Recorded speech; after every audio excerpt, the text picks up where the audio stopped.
अस्सलाम वालेकुम। सेठी से सवाल के साथ मैं हूँ सैयद आयशा नाज और मेरे साथ मौजूद हैं नजम सेठी साहब। अस्सलाम वालेकुम। नजम सेठी साहब, मईशत को लेकर बड़ी नाजुक सूरत हाल है। अच्छा, हाँ, क्योंकि अब इशारे कहते हैं और इशारिये कहते हैं। अच्छा, वो यूँ कि जून में बजट हमने पेश करना है और बजट से पहले ज़ाहिर है IMF ने अपनी बहुत सी शराइत पूरी करने को कहा है कि पार्लियामान से आप उनकी मजदूरी दस्ती लें और जून में वो वाला बजट पेश करें जो आपको रिकमेंड किया गया।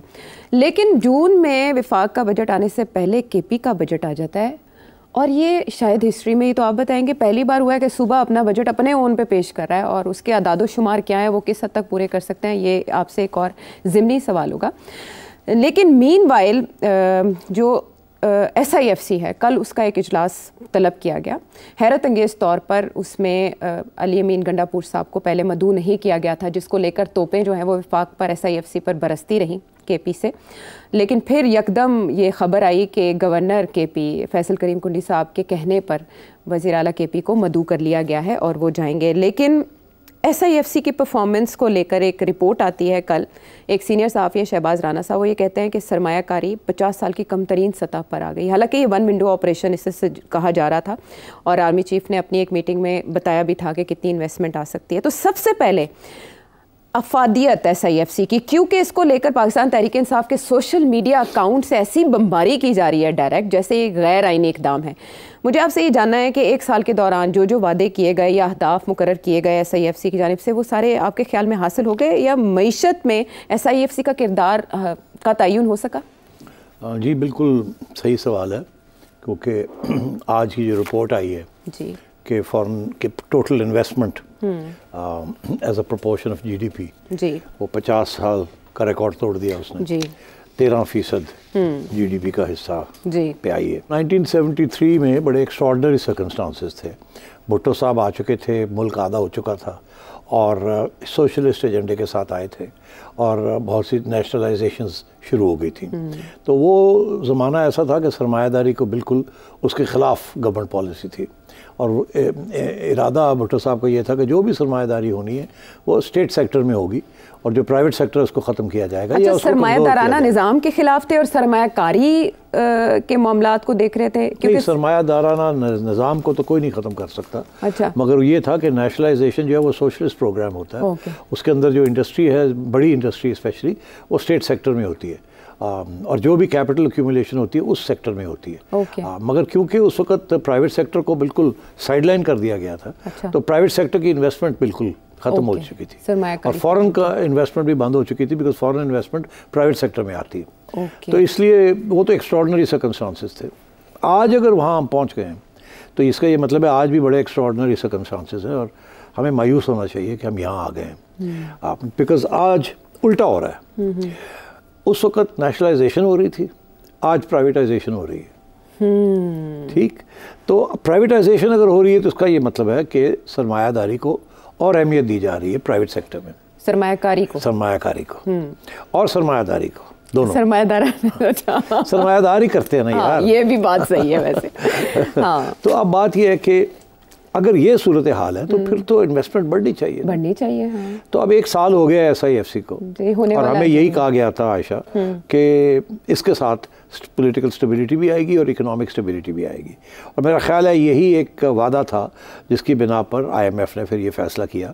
SIFC जो है ये कंट्रोल करेगी सब चीज़ें, अहम फैसले, और किसी एक आने जाने वाली हुकूमत के हवाले नहीं होंगे। तो फिर ये ठीक है, ये सही रास्ता इख्तियार किया जाएगा और जो वादे किए जाएंगे वो निभाए जाएंगे। तो इसलिए SIFC का काफ़ी अहमियत भी दी इंटरनेशनल कम्युनिटी ने भी। अच्छा। ये मैं पॉइंट को स्ट्रेस करना चाह रहा हूँ। 2 चीज़ों को अहमियत दी गई, एक ये कि प्राइवेटाइजेशन होगी, नेशनलाइजेशन के नहीं होगी, प्राइवेटाइजेशन होगी, और दूसरा ये कि SIFC जो है वो चलाएगी एजेंडा प्लानिंग का। ओके। अच्छा, अब ये है कि 1 साल हो गया है, प्राइवेटाइजेशन भी नहीं हुई, बातें चल रही हैं कि जी PIA प्राइवेटाइज हो रहा है, डिस्कोस जो है वो प्राइवेटाइज हो रही हैं वगैरह वगैरह, मगर कोई प्राइवेटाइजेशन, 1 साल हो गया कुछ नहीं हुआ। इंटरिम गवर्नमेंट भी चली गई है और एक नई गवर्नमेंट भी आ गई है, मगर अभी तक एजेंडे के ऊपर बिडिंग तक नहीं शुरू हुई और अभी तक मामला चल रहा है। और PIA की जो बहुत फ्लैग कैरियर है आपका, जिसकी प्राइवेटाइजेशन होनी थी, वो भी ऐसे लगता है कि अभी भी वो 3, 4, 6 महीने दूर है। अच्छा, तो एक तो ये धचका है। दूसरा ये कि हमें ये कहा गया था पिछले साल, हमारे जो हेड ऑफ SIFC है, आर्मी चीफ, वो गए थे कराची। अब मुझे याद है सितंबर में उनकी एक स्पीच थी वहाँ, जो लोकल बिजनेसमैन के से मिले थे वो, और वहाँ उन्होंने एश्योर किया था कि $50 अरब से ज़ायद वो फॉरेन इन्वेस्टमेंट और इन्वेस्टमेंट आएगी। और वो सरमायादारों को वहाँ इकट्ठा किया गया था टॉप, और उनको कहा गया था कि अब आप फिक्र ना करें, the economy is in firm control, stability आ रही है और इंशाल्लाह फॉरेन इन्वेस्टमेंट भी आ रही है, इसलिए आप लोग भी तैयार हो जाए इन्वेस्ट करने के लिए इसमें। वो सितंबर है, आज होने जा रहा है मई end, so we down in 9 months, literally 9 months down the line, and over a year since the SIFC was created. तो the track record is not so good, but ये तो पहली बात है। इसलिए ये सरप्राइजिंग नहीं है कि जो investment as a percentage of GDP गिर गया। एक दूसरी बात यह है कि जो IMF का प्रोग्राम है वो इनकरेज करने नहीं आया इन्वेस्टमेंट को, ये भी बड़ी क्लियर होनी चाहिए बात। ये नहीं कि जी सारा ब्लेम जो है वो हुकूमतों के ऊपर है और सरमायादारी निज़ाम के ऊपर है या सरमायादारों के ऊपर है कि वो इन्वेस्टमेंट नहीं कर रहे, ऐसी बात नहीं है। IMF भी नहीं ऐसा प्रोग्राम दे रही है आपको जिसमें इन्वेस्टमेंट हो सके। फॉर एग्ज़ाम्पल, IMF ये कह रही है कि इस वक्त आपको जो लीक्स हैं सिस्टम के अंदर उनको प्लग करना है, टैक्सेशन बढ़ानी है और ग्रोथ नहीं करनी। ग्रोथ नहीं करनी, ग्रोथ के साथ महंगाई आती है जी। जब ग्रोथ होती है तो इन्फ्लेशन होती है, इन्फ्लेशन गिरानी है, इंटरेस्ट रेट्स को ऊंचा रखना है। इंटरेस्ट रेट्स जितने हाई होंगे उतने लोग कम बोरो करेंगे, बिकॉज इतनी अफोर्ड नहीं कर सकता। बिजनेस वाला 22% पे उधार लेके कैसे अपनी कारोबार चलाएगा। इस साथ साथ बिजली महंगी हो रही है, सब चीज़ें महंगी हो रही है, बिकॉज टैक्सेस कलेक्ट करने हैं आपने जी। तो इसलिए सारे जो कॉस्ट ऑफ प्रोडक्शन है वो बढ़ती जा रही है, इसलिए कोई इन्वेस्टमेंट करने के लिए तैयार नहीं है। और IMF ने भी ये प्रोग्राम जो बनाया है वो इन्वेस्टमेंट के लिए नहीं बनाया। तो ये कहना कि जी SIFC कामयाब नहीं हुई इज़ नॉट राइट। इसलिए क्योंकि इरादा भी ये नहीं था कि इस दौर में 1 साल के अंदर जब तक स्टेबलाइजेशन नहीं हो जाती तो उस वक्त तक एक ग्रोथ नहीं चलेगी, इन्फ्लेशन को गिराना है और स्टेबलाइज करना है। इसीलिए अब वो कह रहे हैं 1.5 से 2% ग्रोथ हुई है जी। ग्रोथ 6%, 7%, 8%, 9% हो तो फिर पता लगता है कि मगर वो तो नहीं है। तो इसलिए पहली बात तो ये मैं क्लियर करना चाहता हूँ कि इसमें SIFC का को आप ये ना कहें कि उन्होंने काम कि वो नाकाम हो गई, ये नहीं कहा जा सकता। मगर कहा ये ज़रूर जा सकता है कि एजेंडा जो भी है फॉरेन इन्वेस्टमेंट का वो स्लो हो गया। प्राइवेटाइजेशन उस स्पीड पे नहीं चली जितनी होनी चाहिए थी। अच्छा, अगर प्राइवेटाइज हो जाता PIA आज तक तो पैसे आने शुरू हो जाते, खसारे कम होने शुरू हो जाते, शायद वो जो ग्रोथ एजेंडा पे आपने वापस जाना है वो शायद चल पड़ता। अच्छा, फवाद हसन साहब जाते हुए कह गए थे 98% काम हो चुका है प्राइवेटाइजेशन का, तो वो अभी तक उसमें रुकावट क्या? हाँ, वो विल डिस्कस दैट। वो नहीं, बड़ी रुकावटें। तो अब बात आई कि जी फॉरेन इन्वेस्टमेंट क्यों नहीं आई? हमें ये कहा गया था कि सऊदी अरेबिया से इतने पैसे आ रहे हैं, दुबई से इतने पैसे आ रहे हैं जी, कहा गया था जी। अभी वज़ीर आज़म भी तो वादा लेकर आए। तो ये वादे तो चल रहे हैं, मगर अब एक नया डायमेंशन आ गया जो उस वक्त सोचा नहीं था किसी ने। वो क्या है नया डायमेंशन? क्या वो नया डायमेंशन ये है कि इकोनॉमिक स्टेबिलिटी तो आपने कंट्रोल कर ली IMF के साथ मिलके, मगर पॉलिटिकल स्टेबिलिटी नहीं हो रही। ये फैसला ये हुआ था कि हाइब्रिड रेजीम ये पॉलिटिकल स्टेबिलिटी ले आएगी। जाहिर है क्योंकि SIFC वाले ही तो इंचार्ज है ना इसके भी। तो उनका ये ख्याल था कि हम अब जो करना है हमने कर लेंगे, पॉलिटिकल स्टेबिलिटी भी आ जाएगी। अब पॉलिटिकल क्योंकि इलेक्शन हो गई जी, अब उन्होंने कहा जी इलेक्शन हो गई, पॉलिटिकल स्टेबिलिटी आ जाएगी। मगर हुआ ये कि पॉलिटिकल स्टेबिलिटी नहीं आई, जिसकी वजह से वो जो इकोनॉमिक प्रोग्राम है वो अब ख़तरे में पड़ गया है। बिकॉज IMF का ये एजेंडा था कि हम आपको पैसे दे देते क्योंकि आपने हमें कहा पॉलिटिकल स्टेबिलिटी आप ला रहे हैं, ठीक है, गुड, आप लाएं पॉलिटिकल स्टेबिलिटी, हम पैसे दे रहे हैं आपको, ठीक है, ग्रोथ नहीं होगी, स्टेबलाइजेशन होगी।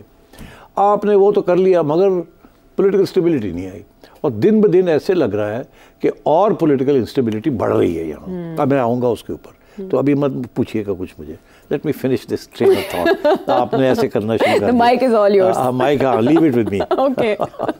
I know you're dying to say something. So many things. Let me finish. But I know that you will answer ultimately. I'll answer your question. तो अब बात ये है कि SIFC जो है has to bring in the money. Privatization has to take off. Political stability has to return. ये एक कॉम्प्रिहेंसिव एजेंडा है। अगर पॉलिटिकल स्टेबिलिटी नहीं आएगी तो फॉरेन इन्वेस्टमेंट नहीं आएगी, फॉरेन इन्वेस्टमेंट नहीं आएगी, ग्रोथ नहीं होगी, ग्रोथ नहीं होगी, IMF और टफ हो जाएगा। ठीक, तो आपकी यहाँ बेरोज़गारी बढ़ेगी, क्राइसिस बढ़ेगी, जिसकी वजह से फिर और पॉलिटिकल इंस्टेबिलिटी होगी, और आवाम के अंदर बेचैनी होगी, और लड़ाई झगड़े शुरू होंगे। हाँ। तो ये एक विशियस सर्कल बनता जा रहा है। ठीक है, it is important to stop this right now. और इस वक्त जो मेन कॉज है, जो कि बात हम पटड़ी पे नहीं मुल्क चल रहा, वो ये है पॉलिटिकल इंस्टेबिलिटी, जो कि हमारा ख्याल था आ जाएगी। इसलिए SIFC की खामियां अपनी जगह, मगर जो कॉम्प्लेक्स सिचुएशन है, आप किसी एक चीज़ के ऊपर हाथ नहीं रख सकते कि इसकी वजह से SIFC फेल हो चुकी है, या सक्सेस नहीं मिली जितनी मिलनी चाहिए थी, या ग्रोथ नहीं हो रही। मगर एक चीज़ वाज़ेह है कि जो चीज़ बढ़ रही है वो है पॉलिटिकल इंस्टेबिलिटी। तो अब आइए आप पॉलिटिकल इंस्टेबिलिटी की तरफ। और IMF ने भी अपने लेटेस्ट जो उन्होंने आपको हिदायत की है, वो यही की है कि ये जो सारा IMF का एजेंडा है, ये सारा डिरेल हो जाएगा अगर सियासी तौर पे पॉलिटिकल स्टेबिलिटी ना आई। सियासी स्टेबिलिटी। इसीलिए अब शहबाज साहब पहुंचे हुए हैं दुबई। आगे आर्मी चीफ जो है वो कभी सऊदी अरेबिया में होते हैं, कभी टर्की में होते हैं, कभी जर्मनी में होते हैं। वो सबको यही एक्सप्लेन करने गए हैं कि we are going to be a stable country and instability नहीं होगी वहाँ। ठीक है। तो अब मगर हकीकत ग्राउंड सिचुएशन ये है कि इस वक्त वही जो मैंने कल कहा था कि एक तरफ इरेजिस्टिबल फोर्स है, दूसरी तरफ इमूवेबल ऑब्जेक्ट है। इरेजिस्टिबल फोर्स आगे बढ़ रही है, और अब एक ऐसा क्लैश नज़र आ रहा है जो कि बहुत ख़तरनाक हो सकता है कौम के लिए, मुल्क के लिए। और ये जो सारा एजेंडा है जिसके तहत अब ग्रोथ होनी है या नहीं होनी, वो है clash between the judiciary and the establishment. Okay, consequences इसके क्या हो सकते हैं? इसके क्या आगे नताइज निकलेंगे और इसके क्या खतरात हैं, और सियासत किस तरफ जा रही है, हमें अब वो देखना पड़ेगा। अब हमें इकोनॉमिक्स के ऊपर इतना फोकस नहीं करना चाहिए, अब हमें फोकस करना चाहिए ऑन द पॉलिटिकल इंस्टेबिलिटी। तो पॉलिटिकल इंस्टेबिलिटी को हवा चलें अली अमीन गंडापुर साहब का मिजाज है, या वो इमरान खान साहब से मुशावरत के बाद ऐसी बातें कर जाते हैं जो इश्तियाल दिला सकती हैं? लेकिन वफाकी हुकूमत और खुसूसन शहबाज शरीफ साहब को तो हम मुफाहमत के चैम्पियन कह सकते हैं। SIFC में वज़ीर आज़म उसको हेड कर रहे हैं। वज़ीर आज़म ने इन्विटेशन भेजने में देर क्यों की? उस सूबे को मौका क्यों दिया कि वो अपना बजट बनाने की तरफ चल पड़े? नहीं, देखिए बहुत अच्छा सवाल है अगेन। मगर आपको याद है मैंने कहा था टॉक फाइट फाइट, याद रहिए, मैं हमेशा ये कहता हूं। बिल्कुल। तो सिलसिला वही चल रहा है, talk fight fight. Imran Khan की जो पॉलिसी है वो है टॉक फाइट फाइट। अच्छा, अब वो जब टॉक करते हैं तो जिस किस्म की वो टॉक करते हैं उसका रिस्पॉन्स उधर से जो आता है वो बड़ा हार्ड आता है, बिकॉज ये टॉक बहुत हार्ड टॉक है। It's almost like fight. तो टॉक होती है जो कि एक तरफ नरमी आप शो करते हैं और ओपनिंग्स क्रिएट करते हैं और नेगोशिएशंस करते हैं, दूसरी तरफ आप हार्ड लाइन में फाइट करते हैं। यहाँ हो ये रहा है कि जो टॉक फाइट है ना, वो फाइट ही हो रही है, टॉक हो नहीं रही है। टॉक हो नहीं रही है। खान साहब किसी और ऑडियंस को एड्रेस कर रहे हैं और इस्टेब्लिशमेंट और गवर्नमेंट किसी और ऑडियंस को अपना अपना बबल है, बायो बबल, और they are not meeting together to discuss. हो क्या रहा है उससे ये हो रहा है कि PTI में बहुत फ्रस्ट्रेशन आ रही है, गुस्सा चढ़ रहा है, फ्रस्ट्रेशन आ रही है एक तरफ, दूसरी तरफ खुशी हो रही है। फ्रस्ट्रेशन कहाँ से आ रही है कि हमारे से एस्टेब्लिशमेंट बात नहीं करती, ठीक। गुस्सा चढ़ रहा है कि हमें देती नहीं हमारे पैसे।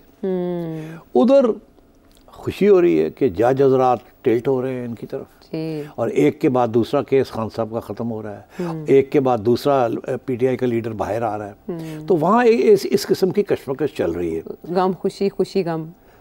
इधर जो है इधर परेशानी है कि फॉरेन इन्वेस्टमेंट भी नहीं अभी तक पहुँची, बातें ही हैं, इकॉनमी भी स्टक है, और अनफॉर्चुनेटली ये क्लैश जो है ये बढ़ती जा रही है, जिसके साथ सारा सिस्टम जो है वो अनस्टेबल होता जा रहा है। इस सिलसिले में गंडापुर साहब जिस किस्म की बातें कर रहे थे, आपको याद होगा पहले दिन जब उनको बुलाया गया, एनएफसी की मीटिंग थी, नेशनल फाइनेंस कमीशन, तो ये गए थे वहाँ और बड़ी अच्छी इनकी मीटिंग हुई थी। तस्वीर भी आई जब ये छप्पियाँ पा रहे हैं जी पैसे मिल जाएंगे जी, ये हो जाएगा वो हो जाएगा, याद है आपको? तस्वीर आई थी जिसपे एतराज इमरान खान साहब ने किया था, पहले पैसे लेते फिर तस्वीर बनवाते। हाँ, तो खैर बड़े जनाब गुडी गुडी टू शूज, तो मैंने उस वक्त कहा था पैसे कोई नहीं मिलने, याद है आपको? जी बिल्कुल। ये वापस आए तो उनको पता चला कि पैसे कोई नहीं मिलने, फिर इन्होंने गर्जना शुरू कर दिया, जाहिर है अभी भी नहीं मिले ना, अभी भी नहीं मिले, कह दिया था। तो उसके बाद फिर ये बिजली के मामले हुए, फिर गंडापुर साहब गरजे के कोर कमांडर कि मैं ये करूँगा, मैं वो करूँगा, मैं जाके टेक ओवर कर लूँगा, ठीक है, मगर वो भी फिर क्राइसिस को रोक दिया गया। वो गए वहाँ वो डिस्कोस के पास, उन्होंने कहा जी कर देते हैं लोड शेडिंग जैसे आप कहते हैं, इतने घंटे इधर, तो बैक ऑफ कर गए वो थोड़े से, तो इनको कुछ मिल गया। और ये भी कोई अनरीजनेबल डिमांड नहीं कर रहे थे, इन्होंने भी कोई रीजनेबल सी बात की थी, ये ना हो के बिल्कुल ही मुस्तरद कर दें, तो रास्ता खुले थोड़ा सा। ठीक। अब क्या हुआ कि इनको जब बुलाया नहीं टू दी मीटिंग SIFC, तो एक तो ये कि उसकी जो हैसियत है वो कमज़ोर हो जाएगी ना अगर चीफ मिनिस्टर ही नहीं आएगा, और इसीलिए तो वो बनाई गई थी कि उसके अंदर इंटर प्रोविंशियल मैटर्स भी डिस्कस करने हैं, बिकॉज जो एजेंडा है वो सिर्फ फेडरल गवर्नमेंट का नहीं है, it includes all the provinces also. अच्छा, तो इनको बुलाया नहीं। अच्छा, मैं समझता हूँ ये एक मैसेज थी कि तुम अपनी ज़ुबान को कंट्रोल करो, जिस किस्म की तुम धमकियाँ देते हो इसको कंट्रोल करो, कि 15 दिन बाद बताऊंगा। ठीक, 15 दिन बाद बताऊंगा। तो इधर से भी ये था कि थोड़ी बहुत तो धमकी देनी थी ना, तो फिर मानना भी था। अब ये आपने मुझे बताया कि गवर्नर साहब ने, और ये वही गवर्नर साहब जिसके साथ तू मैं हो रही थी, कि बंद कर देंगे दाखिला और हम ये कर पानी रोक देंगे, बिजली रोक देंगे, तो अब वही गवर्नर साहब को दाद दी जा रही है कि जी हाँ गलबात हो गई, टॉक फाइट। तो अब बात ये है कि अब जाएंगे, ये जाएंगे, अच्छा, और वहाँ कोई लड़ाई झगड़े नहीं होंगे, नहीं तो वो उनसे पूछेंगे आपने बजट कैसे दे दिया। हाँ, तो वो आगे से मैं आपको उसका जवाब देता हूँ कि ये बजट क्यों उन्होंने दिया। ये मैं समझता हूँ एक ब्रिलियंट मूव थी। अच्छा, प्रेशर टैक्टिक, ब्रिलियंट मूव। क्या पता चला तो सर IMF, ये पता ना चलते तो बुलाया ना जाता। क्यों इन्होंने ये पता दिया चला? पता है आपको इस बजट में क्या है जिसकी तरफ मैं अब आपको तवज्जो दिलाने जा रहा हूँ? बताएं जरा, ढूंढे उसको। ये बजट कैसे बन सकता है प्रोविंस का जब तक उसके अंदर ये ना पता हो कि फेडरल गवर्नमेंट से कितने पैसे आ रहे हैं। हाँ, यही बात साहब ने कही। हाँ, तो इन्होंने तो खुद लिख दिया है कि इतने पैसे हमने लेने हैं उसके अंदर। बजट उसके बगैर बन ही नहीं सकता। फिर मुझे ये बताएं कि इनको तो उन्होंने पैसे दिए नहीं, और अगर तय नहीं हुआ कि कितने पैसे देने हैं, कब देने हैं, वो तो जब तक कोई समझौता नहीं, थोड़ी बहुत प्यार मोहब्बत का इजहार नहीं होगा, लड़ाई झगड़े कम नहीं होंगे, उस वक्त तक तो ये पैसे मिलने नहीं है। तो इन्होंने पहले ही अनाउंस कर दिया कि मैंने इतने पैसे लेने हैं, मेरे बजट में आ गया। हाँ। और उन्होंने कानूनी तौर पे एक बना दिया अपना कागज कि हमने आपसे इतने अरब रुपए लेने हैं, और वो हमने बजट के अंदर फिट कर दिए। और आपने देखा उस पर डेवलपमेंट बजट भी कर दिया, ट्राइबल रीजन्स को भी उन्होंने कर दिया, टैक्सेस भी रिड्यूस करने जा रहे हैं। उन्होंने पूरा ड्रामा करता है पब्लिक दा, और साथ प्रेशर डाल दिया ऑन द फेडरल गवर्नमेंट कि साढ़े पैसे दियो, असी तो बजट पास करता है, साड़ी तो पार्लियामेंट ने बजट पास कर दिया, ये हमारा हक था, हमने लिख दिया आके इसके अंदर, अब आपको देने पड़ेंगे ये। तो इसलिए we have a crisis, because IMF का जो एजेंडा है उसके अंदर दो चीज़ें हैं। एक ये कि जो प्रोविंसेस को पैसे देने हैं वो तो देने हैं, मगर फिर प्रोविंसेस से पैसे वापस भी लेने हैं, बिल्कुल, जो कि कोट अनकोट जिसको कहते हैं सरप्लस फंड्स। सरप्लस फंड्स ये होता है कि अगर आपने 100 रुपये प्रोविंस को दिया है और साल के बाद उन्होंने 80 रुपये खर्च किए हैं और 20 रह गए उनके पास, तो वो 20 रुपये वापस फेडरल गवर्नमेंट को दे दें। आमतौर पर वो रख लेते हैं, देते ही नहीं है, वो अगले साल के लिए वो शुरू कर देते हैं। ठीक, तो IMF के एजेंडे के अंदर ये है कि वो जो सरप्लस फंड्स होंगे वो प्रोविंसेस वापस करेंगे। एक ये, दूसरा ये भी होता है आशा कि कुछ पैसे होते हैं वो प्रोविंसेस और इदारे छुपा के रखते हैं, वो बैंक अकाउंट्स में छुपा के रखते हैं, बताते ही नहीं है कि कितने हमारे पास रह गए हैं। अच्छा। IMF ने ये कहा है कि एक कंसोलिडेटेड फंड होना चाहिए, जितने पैसे जून में रह जाते हैं वो एक फंड में आ जाएं। ठीक है, किसी ने प्राइवेट अपने इंस्टीट्यूशन के अदारे के अंदर वो पैसे नहीं रखने 30 जून, वो एक फेडरल एक कंसोलिडेटेड फंड के अंदर सारे प्रोविंसेस के पैसे आ जाएं, फिर उनको पता चल जाता है कितने पैसे सरप्लस पड़े हुए हैं, ठक करके और खींच लेते हैं। अच्छा। अपना IMF का agenda, tax targets, deficit targets, खसारा, सबको फिट करने के लिए वो पैसे खींच रहे। पहले ये पता ही नहीं चलता था। कुछ फौज के इदारे थे, कुछ जजेस के इदारे थे, कुछ ब्यूरोक्रेसी के इदारे थे, कुछ गवर्नमेंट के अपने इदारे थे। लीकेजेस थी वहाँ नहीं, लीकेजेस नहीं, वहाँ पैसे पड़े हुए थे और वो रहते हैं वहाँ, बताते ही नहीं है कि हमारे पास इतने पैसे हैं। तो फिर बाद में उनको क्या करते हैं? वो खर्च कर देते हैं अगले साल।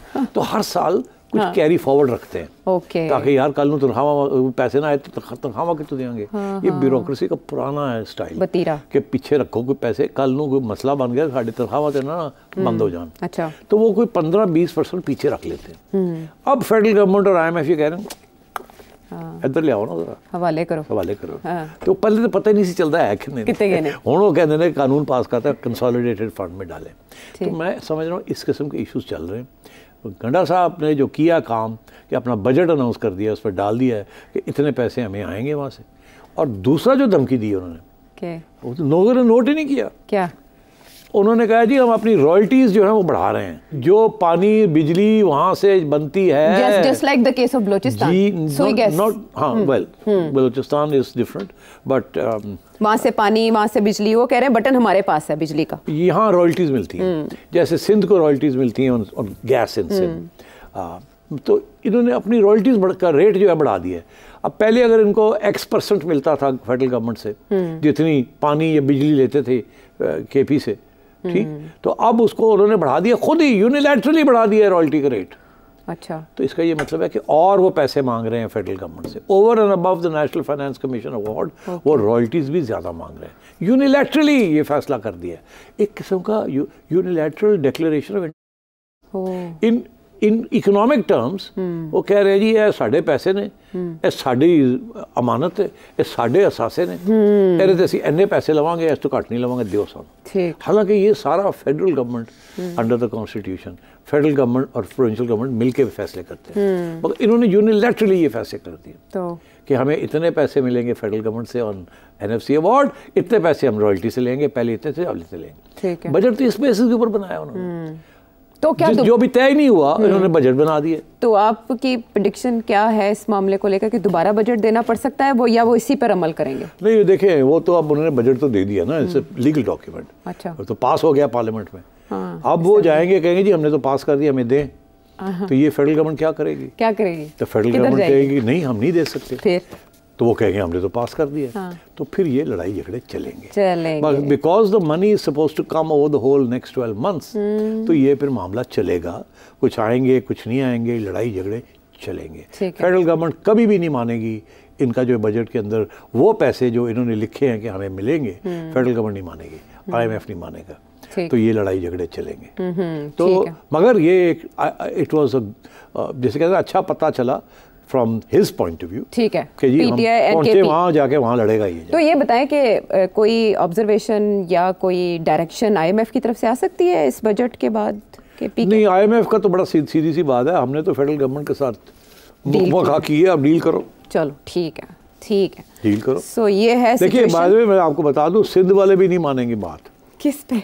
फेडरल गवर्नमेंट की। अच्छा, सिंध वाले भी नहीं मानेंगे, ना प्राइवेटाइजेशन मानेंगे, ना NFC अवार्ड की बात मानेंगे, ना सरप्लस फंड्स की बात मानेंगे, सिंध भी नहीं मानेंगे। हाँ तो सही है ना, जो प्रोग्राम तो ये आगे बड़ी मसले, नाजुक सूरत हाल और पेचीदा भी, और उसकी कड़ियाँ क्या क्या हैं, जो क्लैश या कोलिजन की बात हो रही है और जिसको बैरिस्टर गौहर ने क्लैश ऑफ द टाइटन्स बोला, उसकी सिचुएशन क्या सूरत इख्तियार कर सकती है, बात करेंगे एक ब्रेक के बाद। शो में एक बार फिर खुशामदीद। सेठी साहब, आपने जो नक्शा खींचा वो तो बड़ी ख़तरनाक सिचुएशन को जाहिर कर रहा है, लेकिन कल भी आपने मूवेबल इरेजिस्टिबल फोर्स की बात की और कोलिजन की बात की, एक बार फिर आप क्लैश की बात करें। बात यह कि PTI भी कहीं ना कहीं इशारे देती है कि भाई हम पुरअमन रहना चाहते हैं, लेकिन होता मामला उसके बरक्स है।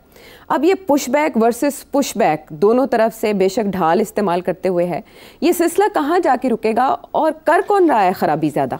देखिए, मैंने आपसे कहा कि अब ये सियासी instability top of the agenda आ गई है जी। बैरूनी मुल्क भी इसकी तरफ देख रहे हैं, IMF भी इसकी तरफ देख रही है, और हमारी आवाम भी इसकी तरफ देख रही है कि इसका मसला हल कैसे होगा। ये हल नहीं होगा अगर स्टेबिलिटी नहीं आएगी सियासी तौर पे, तो इकोनॉमिक प्रोग्राम नहीं चलेगा। क्योंकि इन लोगों ने जो वादे किए थे ना फॉरेन कंट्रीज़ के साथ और IMF के साथ और डोनर्स के साथ, वो यही था गली कोई नहीं, we got everything under control now, okay. Election हो गए, अल्लाह खैर सल्ला, and trouble makers are in prison, and we've got a firm control, and we mean to stay, and everything's fine. Well, not everything's not fine, and why? क्यों नहीं everything fine? पहली दफ़ा मेरा ख्याल है जुडिशरी जो है वो एक बगावत की स्टेज में है। आज मैं ये लफ्ज़ इस्तेमाल कर रहा हूँ। हाँ। मैं कब से कह रहा हूँ कि सबसे बड़ा इंस्टेबिलिटी की सोर्स जो है वो आएगी अदालतों की तरफ से, और उसके रीजंस भी मैंने दिए हैं, मगर किसी ने सीरियसली नहीं लिया इस चीज़ को। इब्तदाई शोज से आप कह रहे हैं? मैं कब से कह रहा हूँ, 2-3 माह से मैं ये कह रहा हूँ कि इंतज़ार करें, यहाँ से आएगा, और वजह भी बता रहा हूँ। आज हमें नज़र आ रहा है कि वो पहुँच गए हम वहाँ। सिर्फ एक बात नहीं, 2-3 चीज़ें अब नज़र आ रही हैं। ये पहली दफ़ा हुआ है कि हाई कोर्ट में ISI को डायरेक्टली टारगेट किया जा रहा है। ये टारगेटिंग ही है ना कि सेक्टर कमांडर को बुलाया, मैं उससे ये पूछेंगे जी। और आज हम डिफ़ाइन करेंगे कि इनकी क्या रोल है और एजेंसियों का क्या रोल है और ये करते क्या हैं, इनके पास पैसे कितने होते हैं। ये सारी बातें सवाल एक जज साहब ने ये पूछ लिए। ये अनहर्ड ऑफ, इट्स अनप्रेसिडेंटेड। एजेंसियाँ हमेशा हर दुनिया में खुफिया होती हैं जी। यहाँ हमारी अदालतें जो हैं ये कह रही हैं कि बाहर आएँ आप, हमें दिखाएं आप हो कौन, करते क्या हो, कैसे करते हो, कितने पैसे, कहाँ से पैसे आते हैं, क्या बजट है, आपकी रिट क्या है, क्या नहीं है। ये सवाल सीक्रेट एजेंसी से नहीं पूछे जाते, ये पूछे जा रहे हैं। ये अनप्रेसिडेंटेड है, मैं आपको बता दूं। अच्छा। इसके साथ एस्टैब्लिशमेंट जो है खुश नहीं हो सकती, बिकॉज एस्टैब्लिशमेंट का जो रोल होता है वो हमेशा बिहाइंड द सीन्स होता है, कभी सामने नहीं होता। और अब अदालतें जो हैं एक एक करके चैलेंज कर रही हैं। कभी बाबर सत्तार साहब चैलेंज कर देते हैं, कभी अतर मिनुल्लाह साहब चैलेंज कर देते हैं, कभी अब कियानी साहब ने चैलेंज करना शुरू कर दिया। एक एक करके लोग खड़े होने शुरू हो गए हैं, जजेस। दीज आर इम्पोर्टेंट सीनियर जजेस। और तो एंड ऑब्वियसली इनका जो नेट इफेक्ट है वो यही है कि एस्टैब्लिशमेंट का जो फुटप्रिंट है on the economy, on politics, on the constitution, उसको रिड्यूस करना। And the judges are now one by one standing up and asking questions. And मैं समझता हूँ this is heading into a disaster zone. Disaster zone. मैं आपको बताता हूँ क्यों। क्योंकि कोई भी establishment इस किस्म का चैलेंज नहीं मानती। वो सारी उम्र हो गई, 70 साल हो गए, उन्होंने एक तरीके से डील किया है, कोई थोड़ी बहुत लचक भी दिखाई है, कभी नहीं दिखाई। जब वो ख़त्म हो जाती है उनकी लचक, तो वो फिर डायरेक्ट इंटरवेंशन कर देते हैं। 3 दफ़ा तो मार्शल लॉ लग चुके हैं इस मुल्क में जी, ठीक है ना। और उस वक़्त ये भी कहा जा सकता था कि इंटरनेशनल के हक़ में नहीं थी। एक आध दफ़ा तो शायद थी, एक आध दफ़ा नहीं भी थी, ठीक। तो फिर भी मामला चला, फिर भी मामला चल पड़ा। तो वो बाद में देखते हैं, वो कहते हैं ना cross the bridge when we come to it.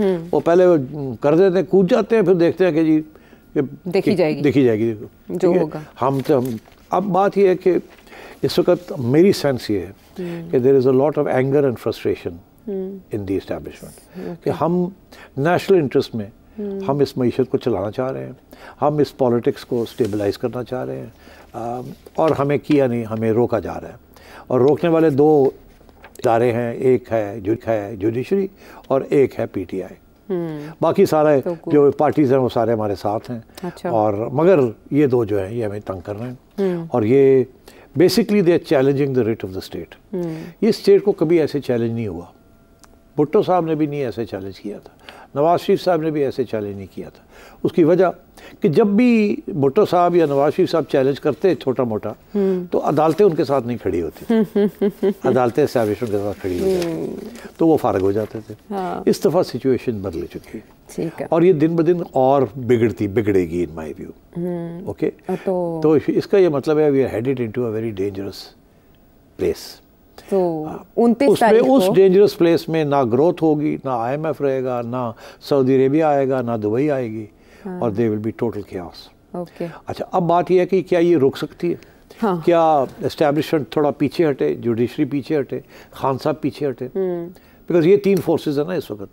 Khan साहब पीछे हटने का तो नज़र नहीं आ रहा। जिस मूड में जुडिशरी है वो हर रोज़ एक कदम आगे बढ़ रही है जी। और उधर से एस्टैब्लिशमेंट जो है वो कभी एक मीडिया के ख़िलाफ़, इंफॉर्मेशन के ख़िलाफ़ एक कानून लाने की कोशिश कर रही है लोगों को रोकने के लिए, वो क्लैम्प डाउन कर रही है जी, ठीक है। और इधर से ये आज़ादी के झंडे उड़ने शुरू हो गए हैं, ठीक है। So I fear that we are headed for a clash. हाँ, ये भी खबर आई थी कि 6 जजेस के ख़त के बाद जो राणा साहब का फार्मूला था कि बैक चैनल इसको सॉल्व किया जाए, वो भी कामयाब नहीं हुआ, जजेस नहीं माने।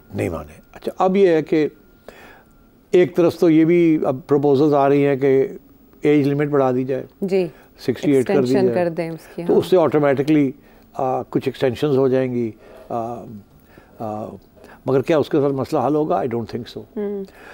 हमें ये पता है कि इससे पहले जैसे बेंचेस बन रहे थे बंदियाल साहब के ज़माने में, वो बड़े प्रो पीटीआई बेंचेस बन रहे थे। साकिब निसार साहब का दौर देख लें, जुडिशरी की। तो जब वो अब जो बेंचेस बन रहे हैं, वो लोग जो कि पीटीआई के प्रो थे, उनके तो बेंचेस ही नहीं बन रहे। अब तो वो उनके बेंचेस बन रहे हैं जो कि इंडिपेंडेंट जजेस हैं, और वो इंडिपेंडेंट जजेस जो हैं वो एस्टैब्लिशमेंट के खिलाफ खड़े हो गए और indirectly supporting PTI, indirectly supporting PTI, क्योंकि फैसले तो उधर ही जा रहे हैं जिस पे नून लीग बहुत में ला रही है। अच्छा, तो अब we are headed for a very big crisis.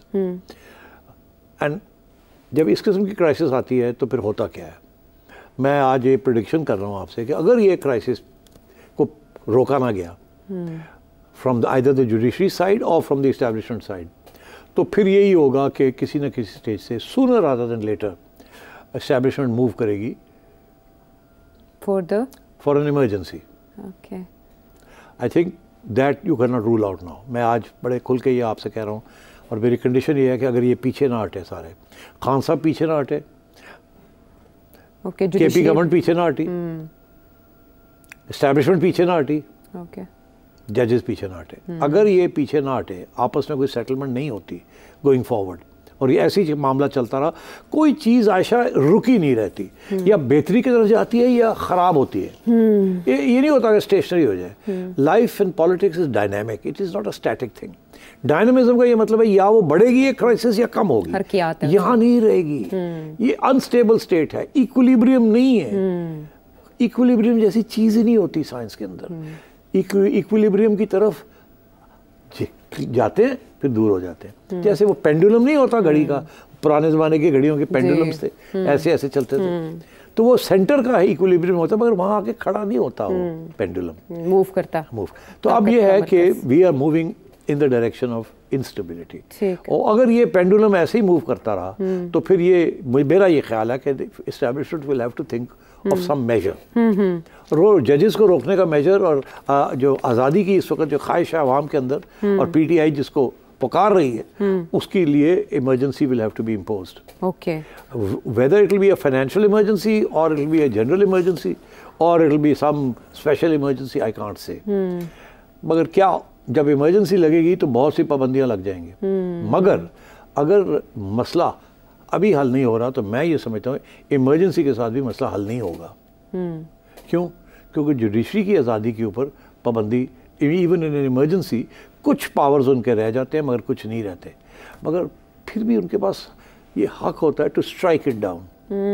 Musharraf की इमरजेंसी को स्ट्राइक डाउन कर दिया था ना, जी बिल्कुल। तो emergencies can also be struck down by the judiciary. तो फिर मसला तो हल ना हुआ। अच्छा, तो मसला फिर हल कैसे होगा? पर एक ही सूरत होती है जहाँ जुडिशरी को फारग कर दिया जाता है। पर जलते सबको फारिग कर दिया जाता है, मतलब जुडिशरी को फारग किया जाता है ना, कानून अपने हाथ में ले लिया जाता है, ठीक है। और वो कानून कोई और कानून होता है, वो कॉन्स्टिट्यूशनल कानून नहीं होता, एक्स्ट्रा कॉन्स्टिट्यूशनल कानून होता है, ठीक है। प्रोविजनल कॉन्स्टिट्यूशनल ऑर्डर होता है वो, ठीक है। तो मैं ये समझ रहा हूँ कि अगर हमारे स्टेक होल्डर्स, जिसमें मैं एस्टैब्लिशमेंट की लीडरशिप, जिसमें मैं पीटीआई की लीडरशिप, और जिसमें मैं जुडिशरी की लीडरशिप, ये मेरा आज का एनालिसिस है कि अगर ये नहीं सुधरेंगे, अगर इसी तरीके के साथ तीनों इदारे जो हैं ऐसे ही चलेंगे, तो फिर we are headed for that other thing that I have talked about. Okay, but उसका क्या होगा वो बाद में किसी को देखी जाएगी, वो आपने कहा ना ब्रिज। मगर ये अगर कुछ लोग समझते हैं और नहीं जी ये तो हो ही नहीं सकता, इंटरनेशनल कम्युनिटी नहीं मानेगी, फलाना नहीं मानेगा, मैं सिर्फ एक बात कहूँगा आपको कि ये जो सारी जो SIFC है ना, ये इंटरनेशनल कम्युनिटी का फेवरेट चाइल्ड है। ये इंटरनेशनल कम्युनिटी इस वक्त चाहती है कि एक nuclear armed country like Pakistan should be stable and should not default and should not be subject of riots and instability. Okay. और वो they will support anything in real life. ऊपर से जो मर्जी कहें, हाँ। अंदर से वो they will support anything to promote stability in this country. And उनको आज़ादी और फ्रीडम और कॉन्स्टिट्यूशन इतनी प्यारी नहीं लगेगी उस वक्त। हाँ। ये मैं आपको ये सारे दौर हम देख भी चुके हैं, ये सारी बातें हम सुन भी चुके हैं, लेकिन हुए इस्लाफ ये तो आपने जाना इस सारे क्लैश में। हम वापस आते हैं एक ब्रेक के बाद। और अब सेठी साहब से आपके सवाल। अली कराची से क्या जानना चाहते हैं? हमारा जो पासपोर्ट है वो दुनिया के टॉप 10 वर्स्ट पासपोर्ट में से एक है और वो चौथे नंबर पर है इस वक्त। उम्मीद यही की जा रही है जो नेक्स्ट जो रैंकिंग आएगी उसमें 1 या 2 में से किसी एक नंबर पर होंगे। और शुमाली कोरिया जैसा मुल्क का जो पासपोर्ट है वो हमसे बहुत बेहतर है इस वक्त। जो कुछ हम मजीद इस मुल्क के साथ कर रहे हैं या करते जा रहे हैं, मजीद हम जाना कहाँ चाहते हैं और हमारा लास्ट स्टॉप क्या है, आपको क्या नज़र आ रहा है? जी मेहरबानी। थोड़ी सी तारीख। पासपोर्ट 1973 से पहले किसी को अगर पासपोर्ट पाकिस्तानी चाहिए होता था 2 साल लगते थे। हमें पूछिए, हमने जब यूनिवर्सिटी जाना था तो 2 साल लगे थे पासपोर्ट लेने के लिए। मैं लेट 60s की बात कर रहा हूँ। उस वक्त पासपोर्ट लेना वाज नॉट अ राइट। उसके बाद भुट्टो साहब आए और सबसे पहला जो उन्होंने कदम उठाया, उन्होंने कहा कि हर पाकिस्तानी का हक बनता है पासपोर्ट लेना। उससे पहले हक नहीं था। और क्यों उन्होंने किया? बहुत फार रीचिंग सोच थी। 1973-74 में मिडल ईस्ट के अंदर ऑयल क्राइसिस थी, जिसमें फ़ैसला ये हुआ कि ओपेक बनेगी और ऑयल प्राइसेस बढ़ेंगी और मिडल ईस्टर्न कंट्रीज़ अपने ऑयल के ऊपर अपना हाथ रखेंगी, अपनी रिसोर्स के ऊपर, और वो पैसे जो है अपने डेवलपमेंट पे लगाएंगी। उस वक़्त मिडल ईस्ट के पास पैसे आ गए, ऑयल कंट्रोल किया उन्होंने और उन्होंने अपनी डेवलपमेंट शुरू की। और उस वक्त उन्हें लेबर की ज़रूरत थी और ज़ाहिर है मुस्लिम ममालिक से ही उनकी पहली चॉइस थी। And so Pakistan was one of the first few countries, Pakistan, Bangladesh और आपको पता है इंडिया के अंदर भी बहुत मुसलमान हैं। तो इसलिए पाकिस्तान की हुकूमत ने पासपोर्ट्स मुहैया किए लोगों को, लोग गए मिडल ईस्ट में और वो आज तक वहीं हैं और बढ़ते जा रहे हैं। तो ये पासपोर्ट की बैकग्राउंड है कि इन मुल्कों ने हमें वेलकम किया और हमारे जैसे लोगों, हमारे जैसे मुल्कों का बहुत बड़ा कंट्रीब्यूशन है इनकी कंस्ट्रक्शन में और इनकी डेवलपमेंट में। अब तो और भी किस्म की कंट्रीब्यूशन हमारे कर रहे हैं, अमीर लोग जाके वहाँ प्रॉपर्टीज़ खरीद रहे हैं। मगर आज जो पासपोर्ट की सिचुएशन है वो ये है कि over the years Pakistan has lost respect amongst the comity of Nations. हम, दुनिया हमें चोर समझती है, दुनिया हमें एक समझती है, दुनिया हमें अनस्टेबल समझती है। वो कहते हैं कि मिडल ईस्ट में इस्लाम आया, सारे मुसलमान हैं, वो कहते हैं ये पाकिस्तानी हमसे भी बड़े मुसलमान बनते हैं, हमें अब ये इस्लाम सिखाना चाहते हैं। और अब क्या होना शुरू हुआ है कि जहाँ भी कोई पहले टेररिस्ट का एक्ट होता था तो लोग समझते थे कि अफ़गानिस्तान या पाकिस्तान से। कोई नहीं ये कहता था कि किसी और मुल्क से। कोई मलेशियन का तो नाम नहीं आता था, टर्किश का तो नाम नहीं आता था, सीरियन का अब आना शुरू हुआ है, उस वक्त तो नहीं आता था। सारे जो एक्सट्रीमिज़म थी वो हमारे जैसे मुल्कों से आ रही थी। Blasphemy laws, honour killings, Hudood ordinances, ये सारी चीज़ें यहाँ शुरू हुई। तो ये created a very bad impression in the West. और फिर हमारे लोग जब वहाँ जाते हैं तो पुरानी जनरेशन जो है वो अभी भी ये सारा कल्चर साथ लेके जाते हैं। उस वक़्त एक बहुत बड़ी डिबेट चली थी फ्रांस के अंदर और यूके के अंदर कि जो इमिग्रेंट्स आते हैं क्या वो गेटोआइज होने चाहिए, अपने अपने इलाके बनाने चाहिए जहाँ उनका कल्चर और उनका सियासत वहाँ चले, या ये कि उन्हें एसिमिलेट होना चाहिए, इंटीग्रेट होना चाहिए इनटू द कल्चर जहाँ वो गए हैं। कि वहाँ अगर आप यूके में गए हैं तो आप ब्रिटिश सिटीज़न बने, हमारा ब्रिटेन का जो कल्चर है अपना मज़हब रखें, मगर जो सेकुलर कल्चर है वहाँ का, जो लिबरलिज़म है वहाँ की, उसको इख्तियार करें, वो अपना बनाएं। मगर नहीं, हमने क्या किया कि हमने गेटोज़ बना लिए। एक शहर में गए, उस शहर में सारे पहुँच गए, वहाँ अपने अपने बना लिए और वहाँ यहाँ की जो प्रैक्टिसेस थी कल्चर की वो वहाँ साथ ले गए और वहाँ आप एक आइसोलेटेड ग्रुप बन गए। कितने पाकिस्तानी हैं यूके के अंदर जो जिनके दोस्त यार जो है वो गोरे ब्रिटिश हैं? बहुत कम। पाकिस्तानी आपस में ही मिलते हैं। Indians on the other hand या बांग्लादेशीज़, वो ज़रूरी नहीं कि वो आपस में मिलते हैं, वो गोरों से भी मिलते हैं, फ्रांसीसी से भी मिलते हैं, सबसे मिलते हैं, सबके साथ यारी दोस्ती है। हमारे यहाँ ये है कि हम we end up in ghettos, cultural ghettos. और फिर ये कि हमारी जो ऑनर प्रैक्टिसेस हैं वो भी हम वहाँ साथ ले जाते हैं। इसीलिए वहाँ से ज़बरदस्ती शादियाँ करवाते हैं, और नहीं करवाते तो बच्चियों को उठा के पाकिस्तान ले आते हैं, यहाँ ज़बरदस्ती शादी करा देते हैं और वो ब्रिटिश सिटीजन्स होती हैं। इस किस्म के कितने केसेस। सो हमने अपने ऊपर सारा वक्त कुल्हाड़ी मारते रहते हैं अपने पाँव के ऊपर। अब लेटेस्ट ये हुआ कि हम जिस मुल्क में जाते हैं वहाँ हम अपनी सियासत भी साथ लेके जा रहे हैं, पाकिस्तान की सियासत वहाँ ले जा रहे हैं। यूके में आप चले जाएं, पुलिस तंग आई हुई है, नाक दम किया हुआ है, पाकिस्तानियों ने वहाँ अपनी सियासत वहाँ ले गए हैं। नेबरहुड जो है वहाँ कीमतें गिर गई हैं प्रॉपर्टीज़ की, जहाँ पाकिस्तानी लीडर्स की प्रॉपर्टीज़ हैं, जहाँ जिसके बाहर हर रोज़ एहतजाज होता है, गाली गलोच होती है और पुलिस को वहाँ पहरे देने पड़ते हैं, और कोई कम्युनिटी ऐसी बात नहीं करती। ये हम करते हैं।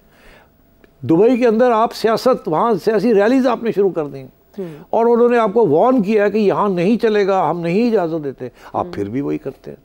आप अपनी सियासत, अपनी कल्चर, अपना मज़हब साथ ले जाते हैं, मगर वहाँ का जो सियासत है या जो मज़हब है या कल्चर है उसको नहीं अपनाते, जिसकी वजह से एक क्लैश बन जाती है। उनको इनसिक्योरिटी फील होती है आपसे। इंडियन से नहीं होती, श्रीलंकन से नहीं होती, बांग्लादेशी से नहीं होती, इथोपियन से नहीं होती, अफ्रीकन से नहीं होती, आपसे होती है। तो इसलिए आपके पासपोर्ट की अहमियत दिन ब दिन गिरती जा रही है। मुझे वो दिन याद है कि जब मेरे पास ग्रीन पासपोर्ट था, मैं स्टूडेंट बन के जब गया तो मुझे कहीं कभी वीज़े की ज़रूरत नहीं थी। मैं उठता था, फ्रांस चला जाता था, मैं उठता था, बेल्जियम चला जाता था, ऐसे वो पासपोर्ट ऐसे खुलता था, ऐसे मोहर लगती थी, अंदर चले जाते। अब ये होता है कि वो 10 दफ़ा फिंगर प्रिंटिंग लेते हैं, कभी ये करते हैं, कभी वो करते हैं, 100 सवाल पूछते हैं। हालांकि मेरे पासपोर्ट के अंदर 40-50 साल के वीज़े लगे हुए, वो फिर भी पूछते हैं कि तुम कौन हो, कहाँ से आए हो, क्या करने आए हो, तो ये हमारी अपनी ये खुशफहमियाँ समझें या अपना हमारी एक पर्सनैलिटी है हमारी कौम की, जिसकी वजह से हमने डिस्क्रेडिट कर दिया, अपना किया धरा है, अपना किया। तो इसको अंडू करने का यही मुझे सूरत नजर आती ने इजाज़त की जाए और उस दौर में वापस जाया जाए जब वीज़ा फ्री फिर सकते थे। अच्छा महताब कासिम साहब, क्विकली क्या जानना चाहते हैं? आपको कभी मैंने किसी दूसरे शो में as a guest, as a speaker नहीं देखा, इसकी कोई स्पेसिफिक रीज़न है या चिड़िया ने मना किया हो आपको? देखिए, पहली बात तो ये है कि समा ने मुझे मना किया हुआ है कि आप किसी और चैनल पे जाके अपना तबसरा या तज्जिया नहीं देंगे, हम एक्सक्लूसिव रखना चाहते हैं। तो ये तो मुझे बात समझ भी आती है कि अगर मैंने कहीं और जाके बात करनी है तो फिर यहाँ मैं क्या बात करूँगा। दूसरी बात ये, मुझे कभी शौक़ ही नहीं था कि अपने आप को ओवर प्रोजेक्शन देनी। बड़े लोग बीपर मांगते हैं, कुछ जिसकी कोई ख़ास अहमियत नहीं होती, मगर मैं फिर भी इनकार कर देता हूँ। अब मैं नहीं समझता कि एंकर्स को अपने शो के अलावा भी हर जगह पे लपक के पूत के वहाँ पहुँच जाना चाहिए और हर जगह पे बैठ के तबसरे करने चाहिए। अपने आप को प्रोजेक्ट इतना नहीं करने की ज़रूरत। आप जहाँ भी बैठते हैं काफ़ी है, 3 दिन आना, 4 दिन आना, ये भी ज़्यादा है। दुनिया में कभी भी ऐसे नहीं है कि जी एक एंकर जो है 6-6 दिन 4-4 दिन बैठे हुए। मैं तो मर के 3 दिन बैठता हूँ, उसके बाद तो मुझे समझ नहीं आती कि मैंने कहना क्या है। इसलिए I am not in favour of over projection and जो भी मेरा तज्जिया है मैं आपके सामने इन्हीं दिनों पे करना चाहूँगा।